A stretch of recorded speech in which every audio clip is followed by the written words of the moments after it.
এটা হলো চারা।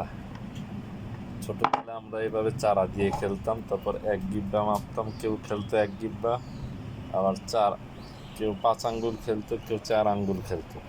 এটা হলো সেই চারা।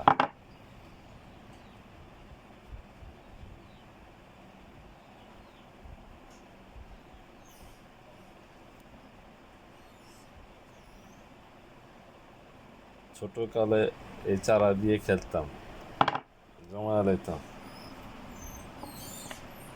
চারাটা কিন্তু খুব রহস্যজনক চারা এটা, যে সেই চারা না, কিন্তু খুব রহস্যজনক চারা এটা, বিশাল বড় চারা।